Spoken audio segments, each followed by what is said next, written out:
네, 안녕하십니까. 김중근입니다.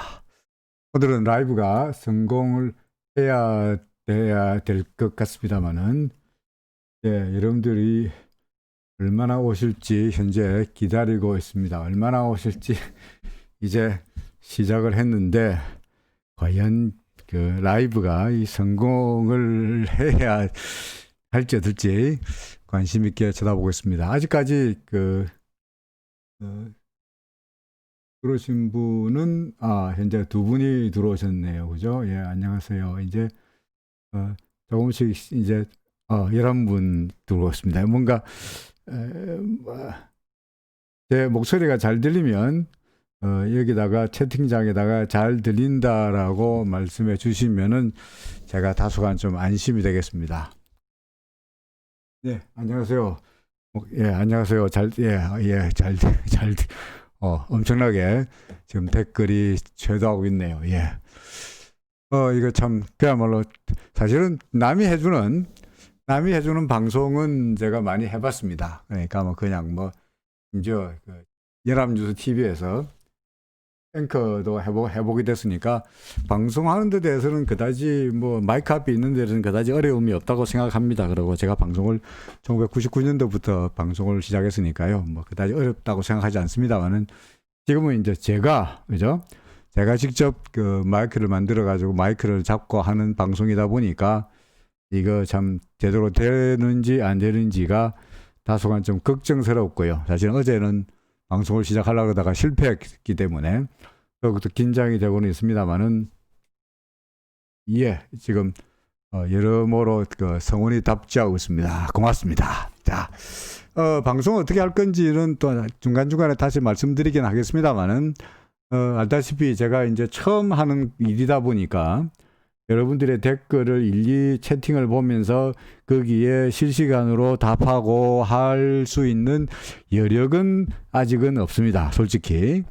그래서 질문을 해주시더라도 질문을 일일이 답하지 못하는 것을 양해해 주시기 바라고요. 일단은 이제까지 해왔던 것처럼, 녹화해왔던 것처럼 그냥 시장 움직임을 쭉 한번 주마간상격으로 살펴보도록 하죠. 네, 그리고 나서 혹시라도 시간이 나거나 다소간 좀 제가 정신이 차려지면은 그때 가서 문득 댓글에 올라와 있는 채팅창에 있는 보면서 혹시라도 제가 답할 수 있는 것을 답하도록 이렇게 하도록 하겠습니다. 그리고 웬만하면은 댓글은 질문은 항상 그랬듯이 나중에 녹화하고 올릴 테니까 여기에 댓글에다가 달아주시면은 제가 그걸 보고 나중에 답하도록 하죠. 자, 여러분들 제 얼굴 잘 보이시죠? 안녕하세요. 잘 보이시죠? 그래서 아무래도 라이브이다 보니까, 그죠? 아무래도 제 얼굴을 보고 하는 것이 좋을 거라고 생각하여 얼굴을 여기에다 넣었습니다. 얼굴을 좀 더 크게 했으면 좋겠습니다만은, 자, 그렇죠. 자, 시작합니다.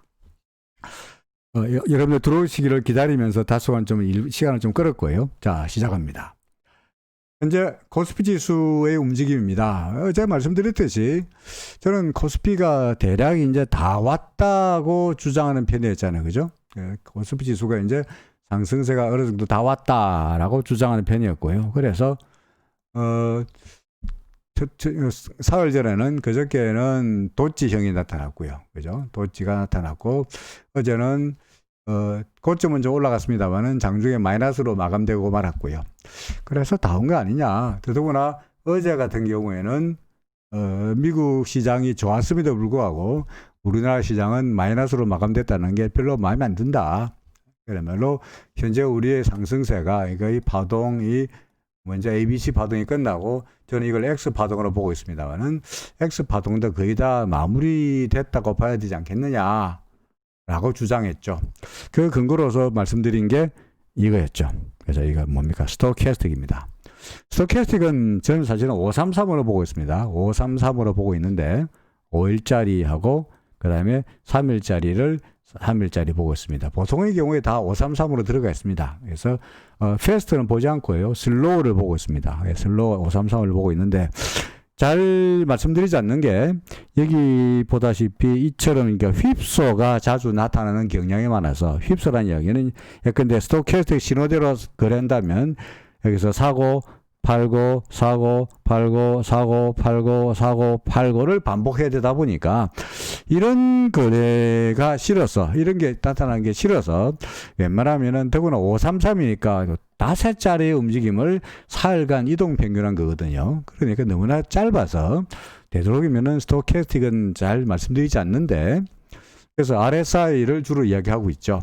근데 RSI의 가장 큰 약점이 어디냐니까 예컨대 70위에서 매도 신호가 나타나고 30 밑에서 매수 신호가 나타나면 아주 좋습니다만 그렇지 않고 중간중간에 이렇게 지금처럼 이렇게 꺾이는 경우가 종종 나타나다 보니까 이게 이제 RSI의 약점이기도 하죠. 그래서 RSI를 약점을 해소하기 위해서 만든 게 RSI 시그널인데 RSI 시그널의 경우에는 너무나 또 발라타일해서 이것도 그다지 안정적인 스토캐스틱이나 별로 다르지 않아요. 그래서 RSI에 약간의 약점이 있더라도 그래도 좀 안정적인 쪽을 추구해서 RSI를 주로 말씀드리겠습니다.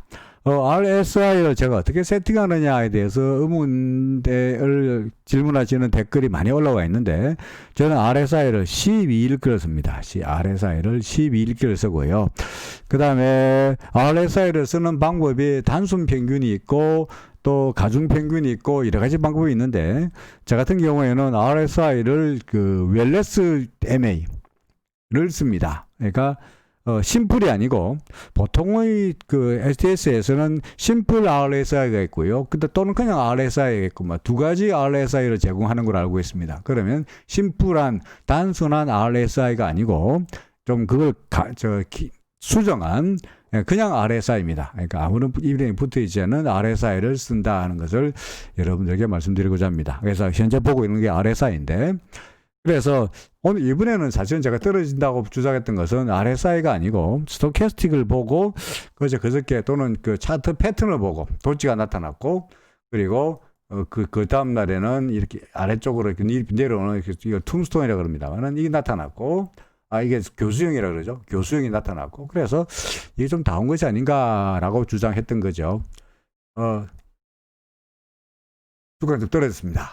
그런데 주가 떨어지다 보니까 어떤 분이 또 하락세냐 라고 말씀하셨는데 예전에 그 히딩크 감독의 이야기가 생각이 납니다. 히딩크 감독이 우리나라 축구 선수가 그 당시 2002년 월드컵 하기 직전에 연습 경기에서 5대0으로 졌죠. 그죠? 그러니까 신문에서 5대0으로 졌다고 5대0이라 그러고 체코한테 5대0으로 지고 또 어디에서 5대0을 지다 보니까 별명을 5대0이라고 지을 정도로 비난이 쇄도했죠. 그럴 때 히딩크 감독이 뭐라 했느냐 하니까 내가 축구하냐 선수들이 축구하지 않냐 라고 이야기했습니다. 그렇죠. 제가 주가를 떨어뜨린 건 아니죠. 그죠? 주가를 떨어뜨린 건 누굽니까? 여러분들이 주가를 떨어뜨렸죠. 그죠? 시장에서 주식을 파니까 저쯤에서도 파니까 주가가 떨어진 거고 저는 그걸 보고 주가가 떨어질 거라고 예상을 한 거지 제가 주가를 떨어지라고 기도하거나 제가 주식을 떨어뜨리라고 말씀드린 건 아닙니다. 그리고 제가 우리 시청자를 해봤자 구독자가 한 19,000명 정도 되는데 시장에 얼마나 영향력이 있어가지고 제가 떨어진다 그러면 주가가 떨어지고 제가 오른다 하면 주가가 오르겠습니까? 저도 종종 엉터리를 이야기하니까요. 어쨌든 간에 현재로 봐서는 스토캐스틱에서 매도 신호가 나타났으니까 과거에도 스토캐스틱에서 매도 신호가 나타난 이후에 주가가 떨어졌던 그런 선례가 있는지라 이때 말합니다. 이때도 물론 그 이전에도 그때만 하더라도 일목으로 봐서 기준선 전환선 다 위쪽에 있을 거예요. 다 괜찮은 상태였음에도 불구하고 단기적으로 스토캐스틱에서 매도 신호가 나타났고 그러면서 RSI가 꺾이면서 주가가 이만큼 조정을 보였던 전례가 있습니다. 이런 상태가 우리가 그 당시에 소위 이제 플랫의 C 파동이라고 이야기할 수 있는 거였죠. 그래서 지금은 X 파동이 끝나고 나면은 다시 한번 이게 B가 될지 X에 이게 A가 되고 이게 지금 떨어지는 게 X에 B가 되고 다시 X에 C가 한 번 있고 이렇게 떨어지는 쪽으로 나타날지 아니면은 이 파동이 X 파동을 중간적으로 해서 다시 볼까요? 이게 이제 X 파동이 끝나고 이렇게 A, B, C가 있고 X 파동이 끝나고 다시 바로 1, 2, 3, 4, 5 좀 떨어지는 이런 식의 파동이 나타날지는 아직은 좀 더 두고 봐야 되긴 하겠습니다만은 어쨌든 간에 이 파동 떨어지는 파동 다음에 이게 XA이고 XB이고 XC가 있을지 아니면 이거 없이 바로 떨어질지는 그때 가서 다시 생각할 일이고요. 지금으로 봐서는 당분간은 RSI나 스토캐스틱을 보더라도 좀 아래쪽으로 보는 것이 타당하지 않겠나라고 생각합니다. 코스닥도 마찬가지입니다. 그죠? 코스닥도 사흘 동안 계속 음설이 나타났죠. 그래서 이날 이런 패턴이 나타났고요. 그죠? 그 다음날 조금 비슷한 패턴이 나타나더니 오늘은 이런 짱대는 아닙니다만 음설이 나타나면서 역시 마찬가지로 스토캐스틱에서 매도 신호가 현재 사흘 전에 벌써 나타난 상태입니다. 그렇죠. 그래서 마찬가지로 코스닥 지수 역시도 아래쪽으로 좀 보고 싶다라는 이야기입니다. 코스닥의 카운팅은 코스피 지수의 카운팅과는 조금 달리 해야 될 것 같긴 합니다만 어떻게 됐든 간에 조정 장세는 예상된다라는 이야기가 되죠. 각 종목들 삼성전자로부터 시작해서 이렇게 각 시가총액 상위 종목들을 주말 간상격으로 재빨리 살펴보겠습니다. 자, 먼저 삼성전자입니다. 삼성전자 제가 말씀드렸듯이 어제 이런 모양 도치, 그죠? 도치형이 나타나면은 DOJI입니다. 도치형이 나타나면은 되게 그때가 지지나 저항선이 되는 경향이 많다라고 말씀드린 바 있었죠. 그런데 이런 경우가 대표적인 예죠, 그죠? 그 이후에 고점에서 도치가 나타난 다음에 요날 도치가 나타난 다음에는 아래쪽으로 조정을 보였던 것처럼 이때도 마찬가지로 도치가 나타났으니까 조정을 보일 거고요. 더구나 그 당시만 하던 애는 RSI가 상당히 고점이었고 어제 설명했듯이 삼성전자는 거래가 상당히 많은 시가총액 상위 종목이다 보니까 RSI가 70 위에서 과열 상태가 오래 이어지는 경우가 시가총액 소위 거래량이 적거나 또는 가벼운 시가총액 상위 소위 개별 종목에 비해 가지고 중소형주에 비해 가지고 삼성전자는 무거우니까 70 이상으로 올라가는 과열 상태나 또는 30m 내려가는 과매도 상태가 오래 이어지는 경우는 별로 못 봤다라고 말씀드린 바 있었죠. 그래서 이때도 RSI가 70 근처까지만 가고는 바로 내려왔고요. 이 경우에도 70 위로 올라갔다가 이틀 사흘 만에 바로 내려왔으니까 이 경우에 70 근처에도 안 갔습니다만은 예컨대 내일이라도 꺾이더라도 별로 이상하다고 볼 수 없다라고 생각이 됩니다. 그래서 지수의 하락세와 마찬가지로 삼성전자도 이제 거의 어제도 말씀드렸듯이 이 정도에서 거의 전고점 근처에 왔으니까 이제는 내릴 법도 하다, 매물이 나올 법도 하다라는 이야기가 됩니다. 이 삼성전자는 그렇다 치더라도 다른 시가총액 상위 종목들 왼쪽에 보이시면은 삼성바이오, 현대차, 기아차, 네이버 등등등등의 종목들의 움직임을 쭉 본다면 제가 왜 코스피 지수에 대해서 다소간 얼만큼 왔다, 다 이제는 내려갈 것이 않겠는가라고 부정적인 이야기를 하는 이유가 다 나와 있습니다. 삼성전자는 다른 시가총액 상위 종목과는 달리 그나마 오랫동안 잘 버틴 종목이었고요. 다른 종목들은 약간 우리가 계속 보아왔습니다만은 삼성바이오로직스는 어땠습니까? 제가 어제 거의 이제 저란선 기준선에 다 닿았으니까, 그죠? 기준선에 닿았으니까 이제는 얼만큼 오지 않았느냐라고 주장을 했는데 오늘은 15,000원 떨어졌습니다. 맞췄다는 게 중요한 것이 아니라 그것이 중요한 것이 아니라 일반적으로 구름 밑에 있을 때 구름 밑에 있는 종목이 되게 반등하면은 어디에 걸리느냐? 되게 기준선에 걸리죠. 기준선을 넘어서면 어디에 걸립니까? 구름까지 가는 경향이 많다는 이야기죠. 그죠? 근데 삼성바이오 같은 경우에는 기준선에 딱 걸리고는 오늘 하락세로 나타났습니다. 물론 삼성바이오 실적도 괜찮고요. 실적으로 말한다면 할 말이 많죠, 그죠? 공장도 계속 설비를 늘리고 있고 주문은 밀려들고 있고 실적은 좋아질 거다라는 이야기는 누구나 다 익히 아는 이야기긴 합니다만은 그런 게 사람들이 모두가 다 알고 있고 그렇게 될 거라 한다면 주가가 85만 4천원부터 68만 5천원까지 떨어질 이유가 없는 거죠. 그죠? 그러니까 이런 상태는 이미 그 당시에 실적이나 이런 것들이 주가에 충분히 반영됐다는 이야기니까. 그러니까 실적이 어떻고 설비가 어떻고 주문량이 쏟아지고 이런 이야기보다는 현재 주가의 흐름으로 봐서는 그동안에 이어지고 있던 삼성바이오의 상승세가 구름 밑으로 내려가면서 반등 하락으로 돌아섰고요. 그러다가 반등 장세가 나타났는데 역시 기준선에 이제 걸렸기 때문에 조금씩이나마 다시 기존의 85만 4천 원부터 출발하고 있는 하락 조정 장상을 좀 더 이어가지 않겠나라고 우려됩니다.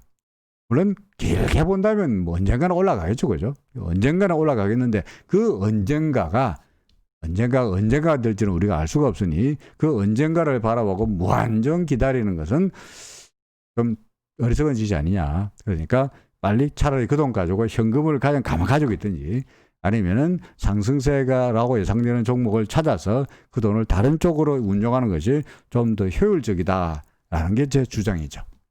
자, 삼성바이오는 그렇다 치고요. 현대차 같은 경우에 제가 예전에 요거 장악형 말씀드린 바 있죠, 그죠? 장악형. 첫날에 양선이고 둘째 날에 음선이 나타날 경우에는 이게 음선이 나타날 경우에는 추세가 상승해서 하락으로 돌아서는 아주 대표적인 패턴이 된다라고 설명한 바 있습니다. 근데 실제로 야금야금 물론 큰 폭의 하락세는 아닙니다만은 야금 밀려 내려가고 있는 모습입니다. 오늘 1000원 밀렸습니다만은 역시 기준선에서 되게 지지를 받으면서 상당히 잘 버티고 있는 모습입니다. 현대차는 완벽하게 부정적이다라고 말하기는 어렵습니다만은 전반적으로 대세가 코스피 지수가 하락세로 돌아서고 있는 상황에서 현대차만 독야청청 수소차가 어떻고 실적이 어떻고 등등의 이유로 독야청청하기에는 어렵지 않겠나 싶습니다. 현대차가 잘못이 있는 것이 아니라 시장 전반적으로 그동안에 많이 올랐으니까 이제는 조정을 보일 때가 됐다라는 측면에서 현대차도 등달아서 애꿎게 묻어가는 것이 아닌가 생각이 됩니다. 기아차도 마찬가지죠, 그죠? 기아차는 이날 도지가 나타나고 있을 거죠. 도지 이후에 역시 조정 양상이고요. 그리고 기아차는 어제 설명했듯이 주가는 겉으로 보기에 고점은 높아지고 있는데 RSI의 고점은 낮아지고 있으니까 이게 전형적인 다이버전스다라는 것으로도 충분히 현재 가격을 설명할 수 있으리라고 생각이 됩니다. 자, 그 다음에요. 이 뭡니까? 네이버입니다. 네이버 구름 밖으로 나간 다음에 어제 소폭 올랐고요. 오늘도 소폭 올랐습니다만은 글쎄요. 이거 뭐 저는 뭐라고 말씀드려야 되냐니까 그 뭐라 그럴까? 뭐 이삭죽기 차원에서 거의 하락하고 난 다음에 그죠? 하락세 벌써 하나, 둘, 셋, 넷, 5개 파동을 5개 만들었고요. 그 다음에 반등 파동이 나타나고요. 나타나고 그 다음에 다시 하락하면서 다시 하락세가 그냥 하락하는 것이 아니라 하락하더라도 하나 둘 셋 넷 다섯 이렇게 나타나니까 하락의 와중에 나타나고 있는 이런 반등의 차원이지 아니겠느냐라고 생각을 합니다. 그래서 이미 그 추세가 전환선도 꺾이고 두 개가 교차됐고요. 그 다음에 후행스패는 캔들 밑으로 내려왔고 주가가 구름 밑으로까지 내려간 상태니까 추세가 또는 차트가 통상 말해서 기술적 차트가 지표가 상당히 망가졌다라고 이야기할 수 있겠죠. 근데 네이버 같은 경우에는 이날 4월 달에 그 전까지는 구름 밑에서 헤매다가 4월 달에 구름 위로 올라온 이후에 단 한 번도 구름 밑으로 내려간 적이 없었죠. 언제까지요? 최근까지. 그죠? 그러니까 4월 달부터 나타나고 있던 상승세가 거의 이제 끝났고 이때부터는 조정 장세인데 구름 밑으로 내려가면 인해 가지고 그것이 좀 더 확실하게 됐다라고 이야기할 수 있겠죠. 왜냐하면 상승 장세도 사실은 구름을 넘어서면서 출발한 것이 아니라 옛날에 3월 달에 13만 5천 원을 넘어설 때부터 이때부터가 상승 장세가 출발했는데 그때는 우리가 몰랐죠, 그죠? 물론 RSI를 가지고는 알 수 있습니다만은 RSI를 가지고 이제 올라간다.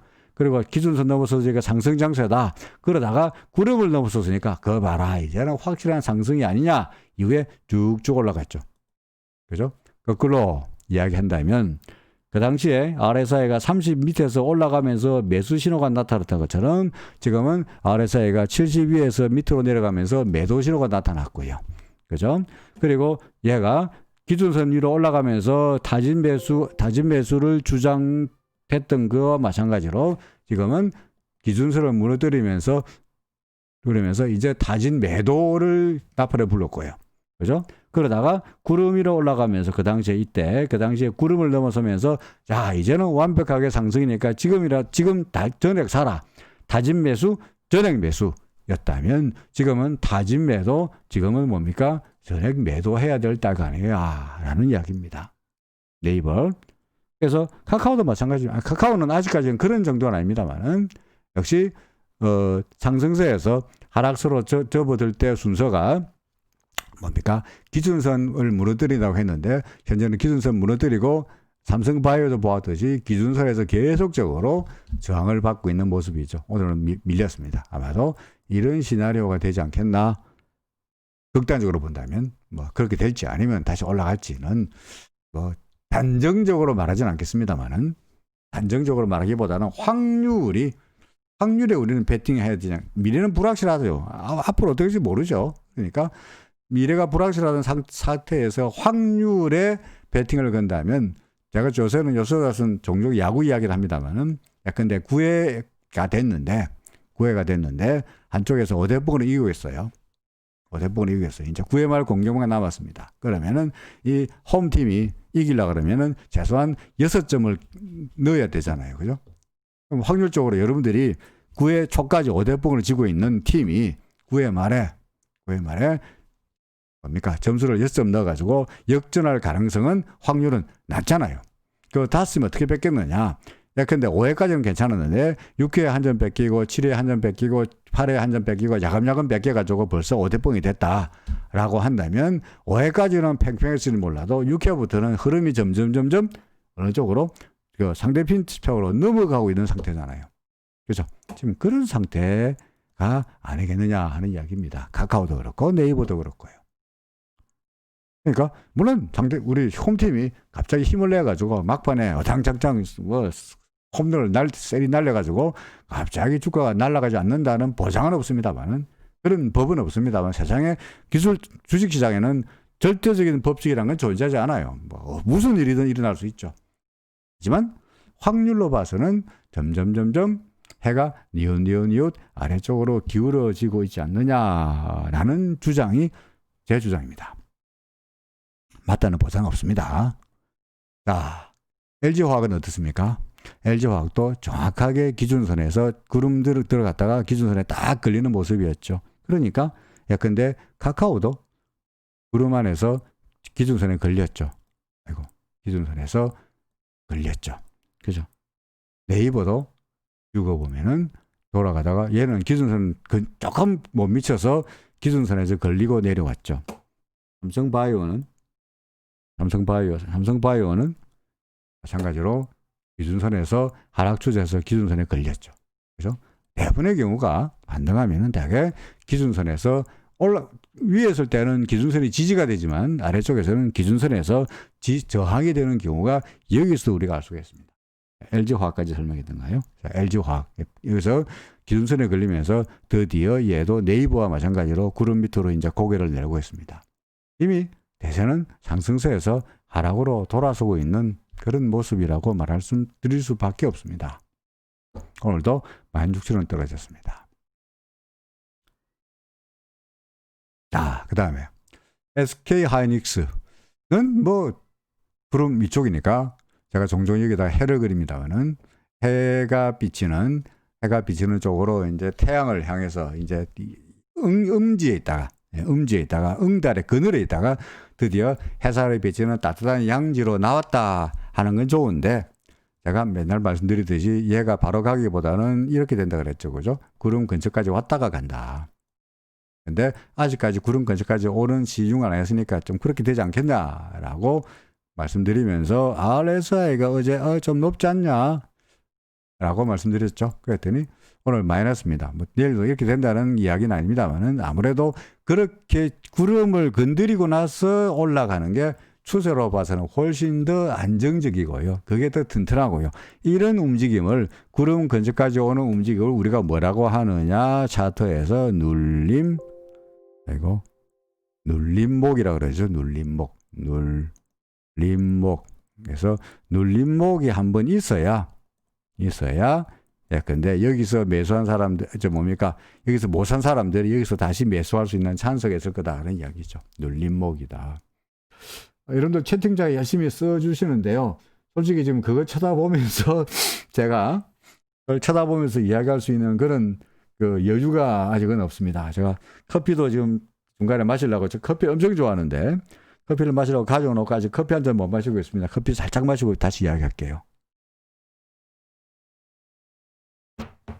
자, 그래서 약간 하이닉스는 뭐 다른 종목에 비해서는 근데 이미 추세가 너무 무너지고 있는, 추세 차트가 망가지고 있는 다른 종목에 비해서는 그나마 SK 하이닉스는 그래도 괜찮아 보인다.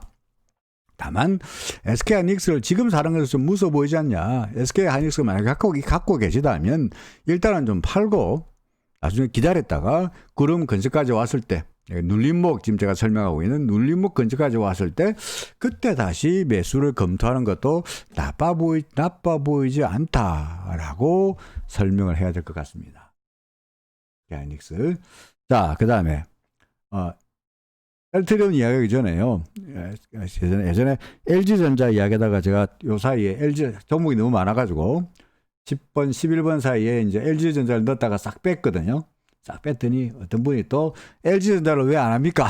라고 하시길래 깨갱 LG전자 해야죠. 그죠? 해야죠. LG전자 합니다. LG전자입니다. 이게 LG전자입니다. LG전자의 경우에도 스토캐스틱에 그려놨는데 여기서 매도 신호가 나타난 상태이고요. RSI도 고점에서 조금 주춤거리고 있고요. 그러면서 LG전자도 이거 혹시 뭐 이런 스토리가 아닌가 라고도 우려가 됩니다.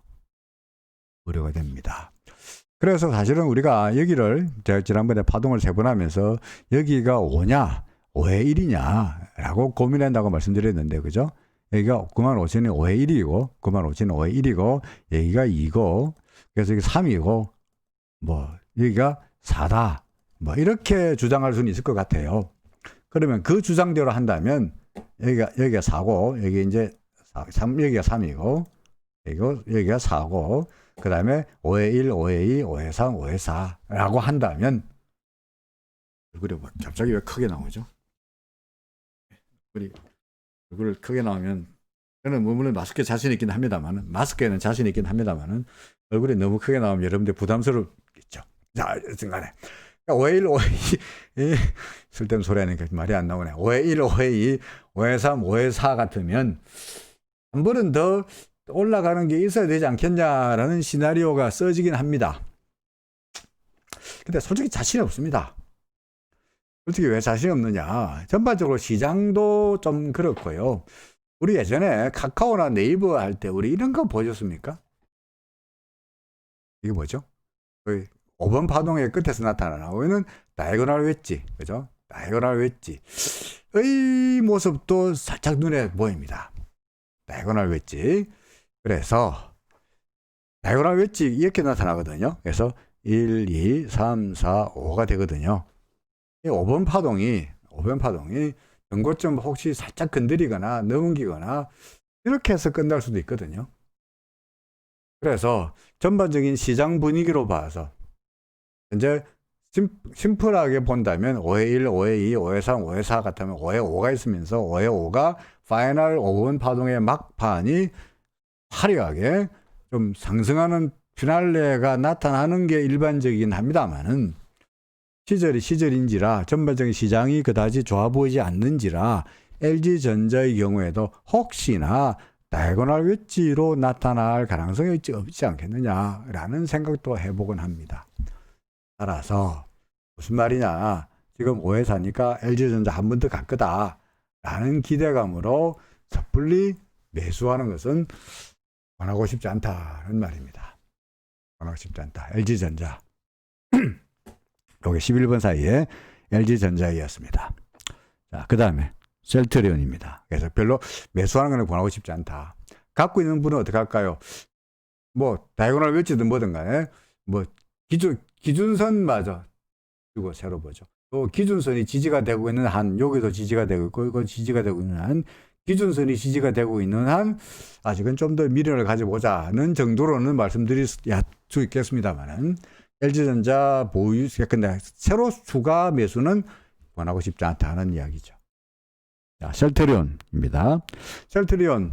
어제 제가 삼성바이오 같은 경우에는 전환선, 기준선 그대로였으니까 다 왔다라고 말씀드렸는데, 셀트리온은 기준선 그대로지도 못하고 아마 좀 나오지 않은 삼성바이오가 밀리면 셀트리온도 마찬가지 입장이 되지 않겠나 싶습니다만은 역시, 좀 많이 밀렸네요. 그죠? 8,500원. 3% 이상의 하락세를 보였습니다. 전환선마저 무너뜨린다면 이것 그다지 좋아 보이는 그림은 아닌 것 같습니다. 삼성, 자, 여기까지가 이제 우리가 삼성 셀트리온까지가 대개 시가총액 상위 종목이었고요. 그 다음에 나머지 지금부터 보여드리는 삼성전기, 자화전자, 한샘 등등은 우리의 관심 종목이죠. 그죠? 시가총액 상위 종목도 물론 들어가 있습니다만은, 제가 사실은 종목을 여러분들에게 관심 종목으로 넣으면서 최근에 얼마 전에 제가 풍국 주정이라든지 그런 종목들, 소위 테마와 관련되는 종목들을 물론 단타용이긴 합니다만은 넣었다가 어떤 분들이 그거 안 팔고 갖고 계시고 있는 것을 보면서 야, 이거 개별 종목들은 워낙 등락폭이 발로타일한데 움직임이 큰데 그런 종목들을 자칫 추천했다가 근데 안 팔고 버티다가는 손해가 크겠다는 생각이 들어서 웬만하면은 최근 와서는 그런 종목들은 추천하지 않습니다. 관심 종목에 넣고 있지 않고요. 대부분 어떤 종목들을 제가 말씀드리고 있냐니까 KRX 종목의 300 이상 종목들을 봅니다. KRX 300 종목이라는 이야기는 뭡니까? 시가총액으로 따져가지고 KRX, 코스닥과 코스피 합해가지고 300 등 안에 있는 종목들을 봅니다. 그러니까 그래도 비교적 세상 이 회사가 망하겠니? 라는 회사들.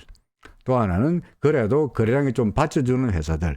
그래도 좀 시가총액이 덩치가 있는 종목들.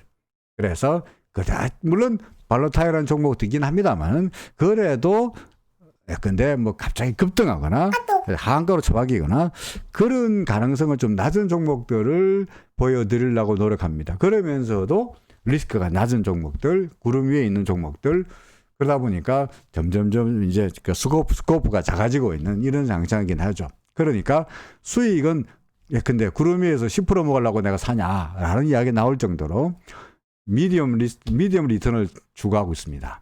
미디엄 리턴 대신에 리스크는 낮은 리스크 종목을 찾고 또거나 구름이 얇은 종목을 찾아가지고 구름 밑으로 바로 내려가 버리면 바로 팔아 그래서 리스크는 줄이고 대신에 수익은 좀 걸리면 확대하는 쪽으로 전략을 짜고 있습니다. 세상이 하수상하다 보니 세월이 하수상하다 보니까 웬만하면은 그렇게 가도록 노력하고 있는 편이죠. 자, 그런 측면에서 말씀드리면 삼성전기 오늘 1% 1,000원 빠졌습니다만은 아직까지 구름 위에 있고요. 전환선 위에 있고요. 그러니까 굳이 매도할 필요는 없다고 생각이 됩니다. 위쪽에 수렴이 좀 달린 게 그리고 RSI가 조금 꺾이는 게 약간 좀 염려스러운 점이 없지 않아 있긴 합니다만은 전반적으로 시장도 별로 안 좋아 보이고 그러나 아직까지는 매도할 만한 그런 위치는 아니라고 생각이 됩니다. 리스크가 두려우신 분들은 위험을 회피하고 싶은 분들은 그동안에 그래도 삼성전기가 올랐으니까 매도하는 데 대해서는 반대하지 않습니다. 매도하는 거 언제라도 상관없습니다. 그에 대해서는 반대하지 않습니다.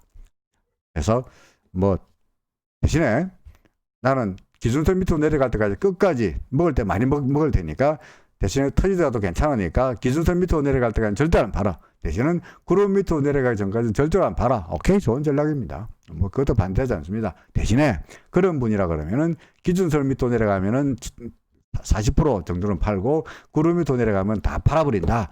라는 굳건한 결단력을 가지고 있어야 됩니다. 그렇지 않고 예컨대 밑으로 내려오는데도 버텨 라고 한다면 이게 잘못하면은 아까 보았던 삼성바이오 꼴이 안 된다는 보장은 없죠. 그죠? 삼성바이오 기준선 밑에서 예전에 안 팔았더라면 구름 밑에서 안 팔았더라면 어떻게 될지 모르잖아요. 셀트리온 보여드릴까요? 기준선 밑에서 안 팔았더라면 구름 밑에서 안 팔았더라면 이거 어떻게 될지 모르는 꼴이라는 이야기죠. 그래서 똑같은 이야기입니다. 삼성전기, 삼성 SDI군요. 삼성전기 아직까지는 당장은 뭐 할 이유는 없습니다만은, 근데 뭐 아무래도 세상이 하수상하니까, 주식시장이 편파적으로 안 좋아 보이니까, 또나 삼성전기를 위쪽에 꼬리에서 보이니까 좀 움츠러드는 쪽은 어쩔 수가 없습니다. 그래서 내일이라도 파시겠다, 오케이, 반대하지 않습니다. 자화전자는 아닙니다. 왜 아니냐? 삼성전기는 위에 수염 달렸고요. 아래에서가 조금 꺾이는 모습이어서, 이거 봐라, 좀 수상하다는, 좀 무섭다, 위험하다, 좀 간당간당하다는 생각입니다. 자화전자는 어제 말씀드렸듯이 RSI가 위에 삼성전기와 자화전자는 또 다르죠, 그죠? 또 다릅니다. 그래서 이거는 뭐 계속, 제 얼굴이 안 나오네요.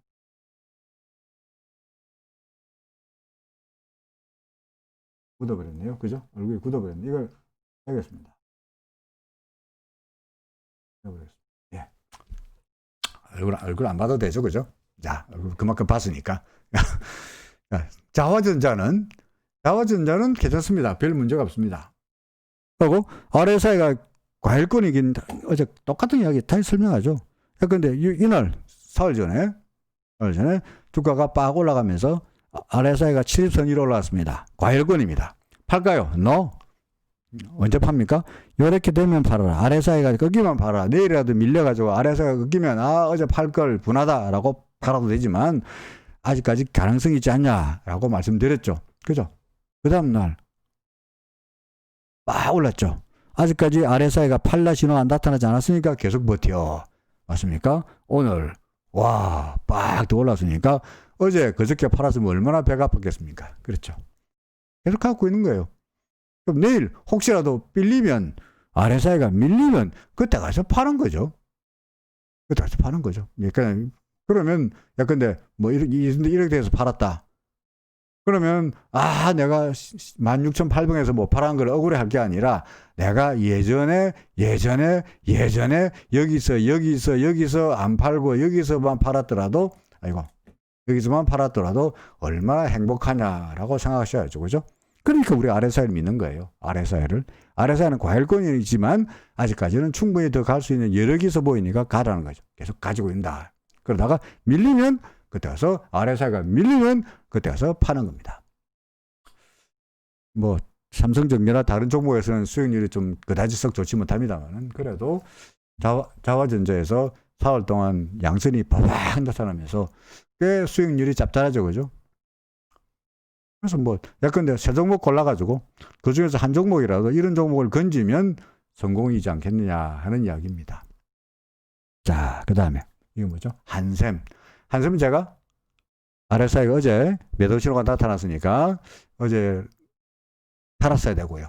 어제 안 팔더라도 오늘 팔자라고 말씀드린 종목입니다. 오늘은 결국은 종가 기준은 보합으로 끝나긴 했습니다만은, 그다지 RSI가 썩 좋아 보이지 못합니다. 어제 댓글에서 한샘이 왜 이렇게 큰 폭으로 하락했느냐라는 질문이 올라왔길래 제가 뭐라고 대답했냐니까, 한샘이 실적을 발표했는데 실적 좋았어요.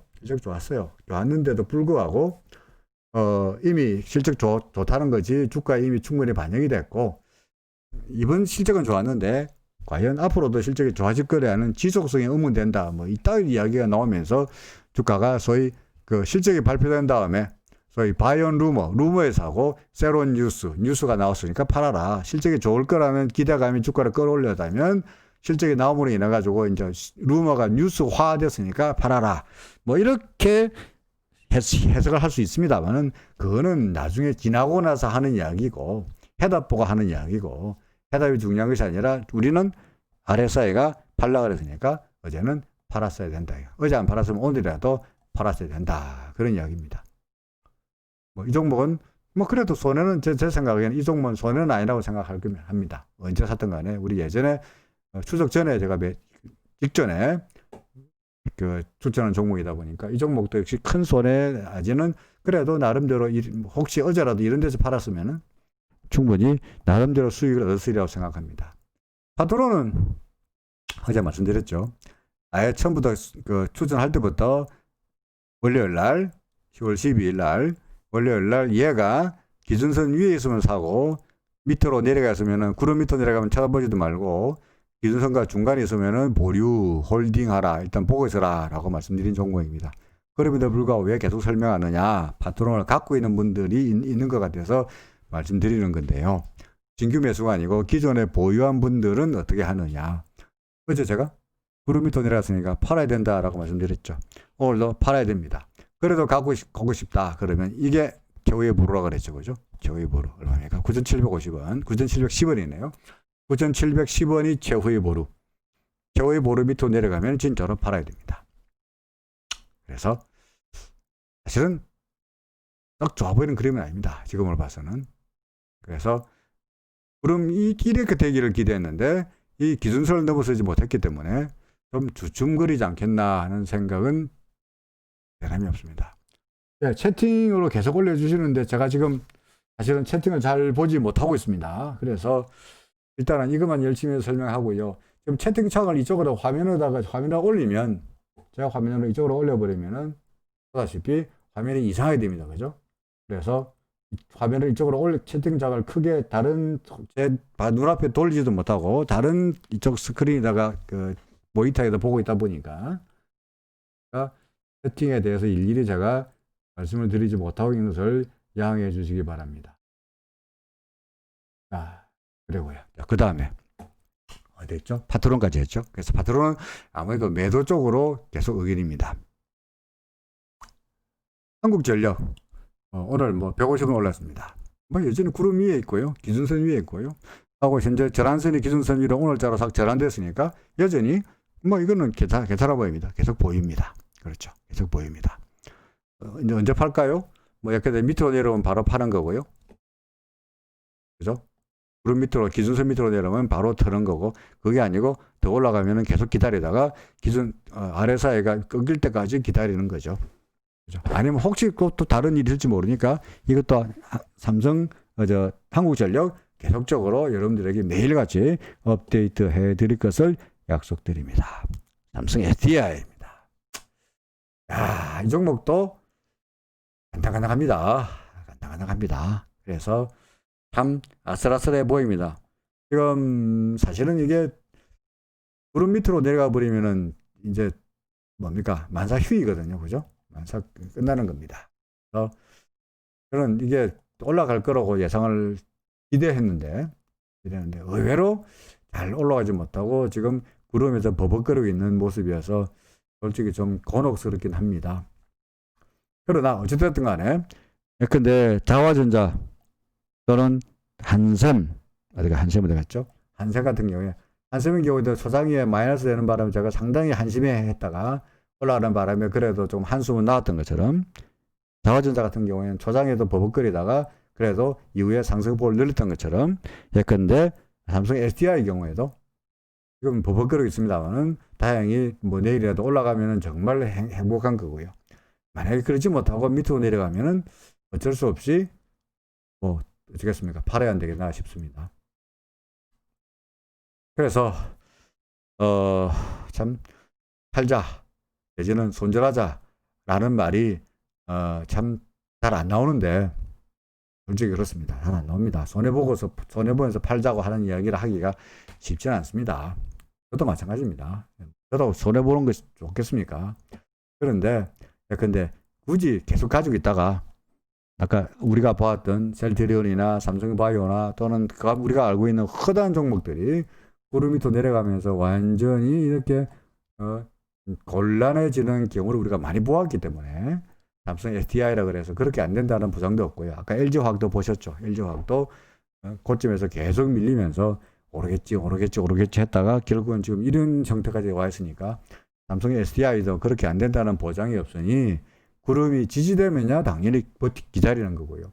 기준선에 버티면 당연히 기다리는 거고요. 그렇지 않으면은 역시 매도해야 되지 않겠나 싶습니다. 매일같이 업데이트 할 테니까 내일 다시 보도록 하겠습니다. 아직은 매도 신호가 나타난 건 아닙니다. 자, 이제 해외 시장을 둘러싸고 있는 우리나라 시장을 둘러싸고 있는 해외 변수들을 한번 쭉 살펴보도록 하겠습니다. 먼저 달러 대 원화 환율입니다. 좀 오늘 오르는 듯 했습니다만 아래쪽에 꼬리만 달리고 마이너스로 끝나긴 했습니다만은 아래쪽에 꼬리가 달렸다는 거가 거의 이제 바닥이 아닌가라는 생각을 합니다. 현재 달러 인덱스는요. 이게 달러 인덱스인데 달러 인덱스를 보시면 앞으로 이렇게 많이 나왔습니다. 달러 인덱스는 조금씩이나마 지금 올라가고 있는 모습이죠. 그죠? 달러 인덱스는 올라가고 있고요. 해외 시장에서 이게 뭡니까? 달러 yen, 뭐 달러 엔이라 그렇다 치더라도 이게 오지고 이게 런미비인데 런미비 같은 경우에 계속해서 지금 해외에서 자금자금 올라가고 있는 모습이거든요. 물론 큰 폭의 상승세는 아닙니다만은. 근데 중국의 경우에 어제도 설명했듯이 그동안에는 해외에서 한만이가 중국에 유입하는 것을 일종의 수수방관하면서 한만이가 중국에 들어오다 보니까 걔들은 달러를 팔고, 그죠? 달러를 팔고 이것 가지고 위안화를, 그죠? 위안화를 셀 달러, 이게 달러라는 이야기입니다. 셀 달러 바이 위안 할 테니까 달러를 파니까 위안화가 올라가고 달러 가치가 떨어지면서 위안화 환율이 계속 떨어진 거예요. 그러다 보니까 위안화가 이제 심지어 6.67까지 가다 보니까 중국의 이민은행이 위안화가 강세가 되는 것은 괜찮은데 초강세 되는 것은 눈뜨고 못 보겠다라고 버블로 시장에다가 경고를 내렸고요. 또 하나는 중국의 은행들은 선물한 거래 하려 그러면은 그 증거금을 쌓아야 돼요. 쌓아야 되는데 위안화 매도, 다시 말해서 달러 매수, 선물한 거래하기 위해서 20% 증거금을 쌓은 걸 갖다가 그걸 면제를 했습니다. 따라서 위안화 파는 거, 달러 사는 거, 이 거래 반대 거래. 예? 위안화를 팔고 달러 사는 거래니까 이렇게 되도록 움직이는 거래에 대해서는 증거금이 제로다. 마음대로 해라. 라고 하면서 위안화의 계속적인 절상을 눈뜨고 보지 않겠다는 의지를 확연하게 드러냈죠. 그러면서 위안화가 조금씩 위안화 환율이 올라가고 있고요. 이게 우리나라 달러 대 원화 환율에도 소폭을 영향을 미쳤습니다. 어제도 올랐습니다. 오늘은 장중에 마이너스 밀렸다가 마감가는 20전 떨어졌습니다만은 아래쪽에 1140원대에서는 매수세가 상당히 많이 버티는 것으로 나타나고 있습니다. 아직은 확연히 말씀드리기는 어렵습니다만은 현재로 봐서 여기 갭도 나타나고 있고요. 그리고 그동안의 하락과 RSI로 볼 때 조만간 이게 다이버전스가 되면서 다이버전스가 아니겠느냐 라고는 생각이 됩니다. We'll see. 좀 더 두고 보겠습니다. 자, 그 다음에 위안화였고요. 그 다음에 이제 금과 은 재빨리 봅니다. 금 잘 모르겠다고 말씀드렸는데 오늘은 오히려 구름의 저항을 받고 밀려버렸습니다. 여전히 4번 파동의 어딘가를 가고 있는 것 같아요. 본격적인 상승 파동은 아직까지 좀 멀었다라고 생각이 됩니다. 그렇죠. 제가 어제 퀴즈점 막 그린 겁니다. 잘 모르겠다. 올라갈지 잘 모르겠다. 은 마찬가지입니다. 구름 안에 들어가다가 제가 은 같은 경우에 쓰면서 뭐라고 말씀드리냐니까 far to go, 아직도 상승세가 되기 위해서는 갈 길이 멀다라고 주장했던 이야기인데 어제는 도치가 나타나더니, 그죠? 오늘은 음설이 나타나면서 잘못하면 또 구름 밖으로 내려가지 않겠나 싶기도 합니다. 역시 마찬가지로 본격적인 상승을 말하기에는 좀 더 시간이 걸려 보인다라는 이야기죠. 주가는 주가대로 뭐 미국 주가는 지금 어제 혼조세였습니다. 그죠? 아니, 혼조세가 오히려 막판에 마이너스로 다 끝났죠. 실적이 어떻고, 뭐, 더구나 바이러스 백신, 그죠? 코로나 백신에 대해서 임상을 중단했다. 뭐 이런 이야기 나오면서 백신 당장 안 나올 것 같다는 우려감. 우리나라입니다만 전 세계적으로 2차, 3차 감염도 걱정도 되고 있고, 뭐 경제지표가 별별이 없고, 그러다 보니까 바이든 이긴다 하고 뭐 이런 것들이 이제 시장을 압박하고 있는 요인이 되면서 주가는 빠졌는데 오히려 금이나 은인도 도로 빠지고 있다는 이야기는 아직까지 안전자산을 확실하게 배기하는 심리가 시장에 확실치 않은 것 같아요. 좀 더 아마 상승하기 위해서는 좀 더 시간이 걸리지 않겠느냐. 예전에 저는 이걸 갖다 4번 파동의 일환이라고 보고는 있습니다만은, 글쎄요. 여전히 별볼이 없어 보인다는 이야기죠. 테슬라입니다. 주식들을 살펴보면 테슬라 예전에 삼각형 안에서 움직이고 있고 조금 올라갔습니다만은 큰 추세적인 변화를 말하기는 아직 어렵다는 이야기고요. 그 다음에 아마존 구름을 넘어섰다가 플러스가 나타나긴 하였습니다만은 이게 뭡니까? 양봉 위에 하나 조그만 음봉이 걸린 거를 우리 통상 지난번에 기아차에서 우리가 배웠듯이 뭡니까? 이게 흑운형이라고 그러죠. 흑운형.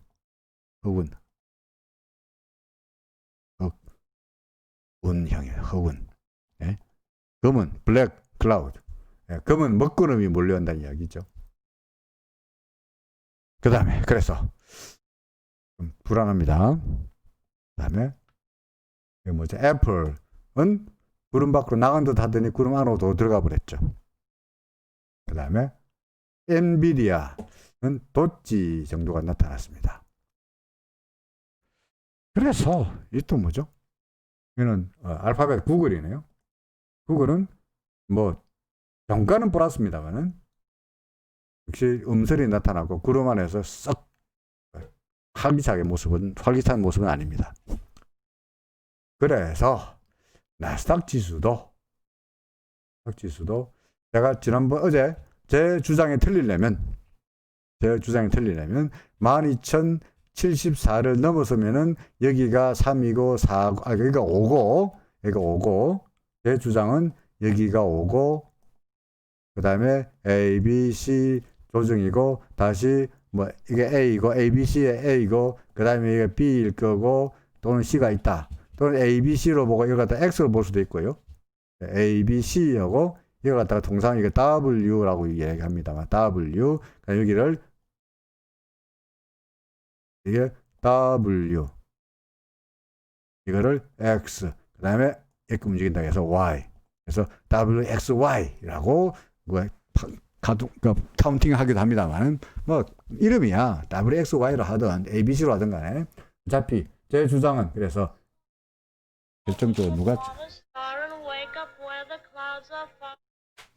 결정적으로 그러니까 이렇게 하락할 거다. 이제 반등이 다 왔다라는 게 제 주장이고요.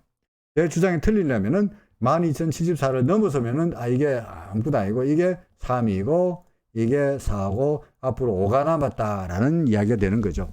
그래서 어제도 쫄깃쫄깃하다 잘 모르겠다라고 말씀드렸는데 뭐 아직은 모르죠. 그죠? 11,863까지 갔으니까 아직은 잘 모르겠습니다. 근데 어떤 분은 제가 보는 건 나스닥 종합지수고요. 종합지수고 나스닥 100 지수도 있습니다. 나스닥 100 지수. 나스닥 100은 우리나라의 코스피 200 지수와 마찬가지로 나스닥에 있는 종목 100개 종목을 골라가지고 그 지수를 만든 거죠. 그거는 나스닥 100 지수, 우리가 지금 나스닥 선물 지수를 말한 것은 나스닥 100 지수가 기초 지수예요. 나스닥 100 지수의 고점은 12,074가 아니고 12,400으로 합니다. 12,400. 그리고 어제 종가가 12,200 정도였으니까 아직도 한 200포인트 이상의 뭐라 그럴까 그게 있습니다. 어떻게 되든 간에 제 주장이 맞다면 이게 3이니까 그죠? 이게 3이니까 3 뭡니까? 5의 플랫의 가능성이 있고요. 플랫일 경우에는 대개 이거와 비슷해지죠. 그죠? 이걸 꼭 근처까지 가야 된다는 법은 없으니까 이 정도가 플랫을 만드는 완벽한 시나리오의 정점으로는 주장할 수 있습니다. 만약에 예를 들어서 나스닥 지수가 내일부터 오늘 저녁부터 이렇게 된다면 제 주장은 완벽하게 맞는 거죠. 야, 플랫 맞잖냐? 아니고 올라가 버리면 깨갱 틀렸구나. 뭔가 파동을 다시 내야 되겠구나. 인데 사실은 어제 이렇게 말씀을 드리긴 합니다만은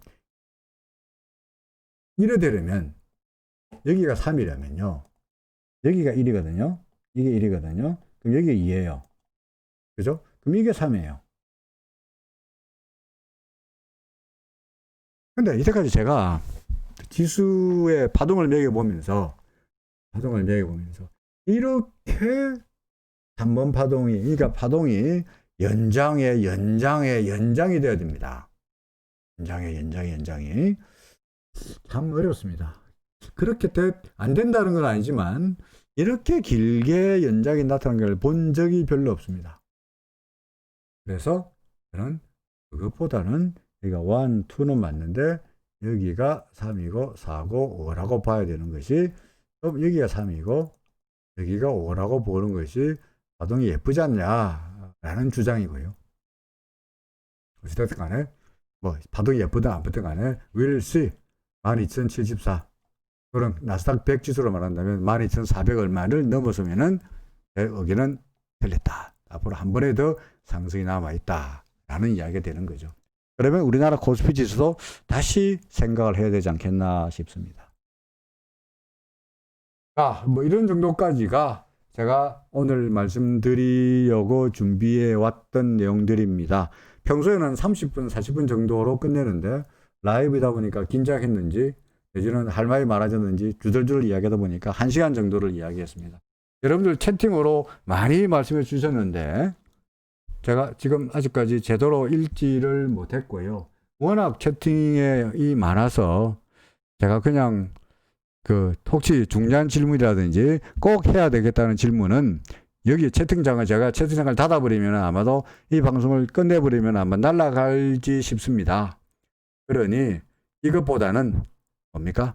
그냥 남아있는 댓글로 남겨주시면 그걸 보고 예전에 항상 그랬듯이 계속적으로 질문에 대해서 충실하게 답해 드릴 것을 약속드립니다. 오늘은 뭐 이런 정도로 방송을 끝내려고 합니다. 시청해 주신 분들 대단히 고맙습니다. 그리고 첫 방송이어서 어떨지 모르겠는데 역시 댓글로 라이브 해보니까 어떻더라 라는 말씀을 해주시면은 그걸 계속해서 개선하는 그런 차원으로 삼겠습니다. 여러분들 고맙습니다. 이상으로 끝내겠습니다. 짝짝짝. 이 뭐 음악이 나와야 되는데 제가 노래 하나 부를까요? 보통 옛날에 어떤 클럽 같은 데 가면은 이제는 우리가 헤어져야 할 시간 이런 노래가 나왔는데 어떨지 모르겠습니다. 하여간 여러분 고맙습니다. 예. 나중에 종목 분석해서 다시 뵙겠습니다. 고맙습니다.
여보세요. 아, 예, 예, 예, 예. 죄송합니다. 제가, 예, 예, 예. 예, 예, 예. 숙박 제가 아침 새벽에 그게 7시 12분 도착 KTX를 타고 도착합니다. 예, 예, 그렇습니다. 거기서 아마 7시 12분 KTX 경주 도착이니까 9시 이전에는 충분히 나갈 수 있으리라고 생각해요. 예, 고맙습니다. 아, 예.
해야 되나 고민하고 있는